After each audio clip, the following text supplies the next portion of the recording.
Winters in our state mean a lot of snowmobiling, and that comes with a lot of memories. Our John Lauritsen took a trip down memory lane with one man who has built up quite the collection. It's the sound many Minnesotans love to hear.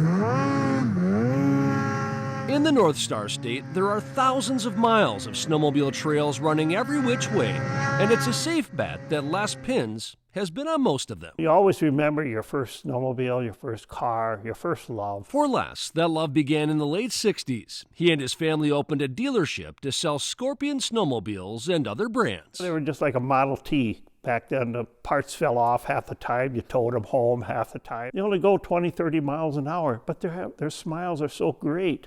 And that's what it's all fun. Eventually, selling snowmobiles led to racing snowmobiles, and racing led to collecting. One by one, he started to put together a vintage collection, to the point that in the early 90s, I rode some of the first ones. He and his wife, Donna, opened a snowmobile museum right on their property. It's pretty cool to have a snowmobile made here, right here in Isle. This was made in a creamery? Yes. Les likes to highlight little-known historical facts. When the sport took off, everyone was getting in on the act, trying to figure out if they had a sled to sell. And like this here Mallard Snow Wing in 1969, it was made in Wisconsin, and they were made campers. Arctic Cat even went the other way and dabbled in lawnmowers for a couple years. You'll find Minnesota brands like this, as well as snowmobiles from across the pond. This is from Sweden. Yes, this is a Caribou. Pretty soon we needed more space, and then we needed more space. As co-curator, Donna took it upon herself to make sure one corner of the museum was dedicated to her husband's racing victories and the good old days. They come and say, "Oh, I rode that sled. Oh, I never thought I'd see it again." Can you get this running? Oh, yes.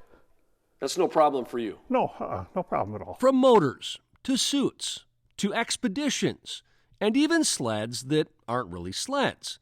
Les and Donna are here to preserve the past through their museum, which they admit also happens to be a snowmobile rescue. And the main thing is my passion was to keep them away from scrapyard and being destroyed in the history. The goal is to pass the fun on and everything else, the smiles. In Isle, John Lauritsen, WCCO 4 News.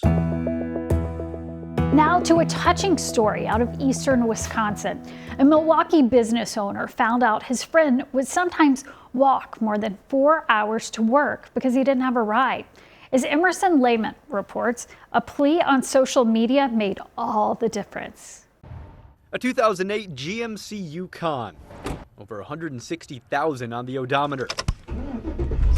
To many, it's just another used car. For Ronnie, it was a prayer answered. Late last year, Ronnie's truck was vandalized, leaving the 61-year-old without reliable transportation. I was very angry and upset. He'd catch rides with friends and even walked over 4 hours from Milwaukee to his job in Waukesha. I had to get to work. I just prayed and kept walking. Those prayers were answered and feet given a rest. I had somewhat of a little following, so I thought we could do something for him. Caleb Nickel owns Ormson Supply in Bayview and has known Ronnie for over a year. A simple Instagram post explaining Ronnie's situation led to $30,000 in donations in just under 3 days. I told him to get something brand new, just get the nicest thing you can get. Ronnie had other ideas. I didn't need that much. It was more than what I could, would need. And he said he only wanted like $16,000 and to donate the rest. A grateful, hardworking man back on the road, trying to return the generosity his fellow neighbors showed him. And I will keep on doing my best to pass this forward as long as I can. In Bayview. Well, I just helped one when it was enough to help more than one person. That's our show. We hope that it lifted you up and maybe even inspired you to do some good. You can see more of these heartwarming stories every week on our Sunday morning show at 7 on WCCO TV. And if you have an uplifting story you'd like for us to share, send us an idea. You can submit it to wcco.com/uplift. Thank you so much for being here. We'll see you next week.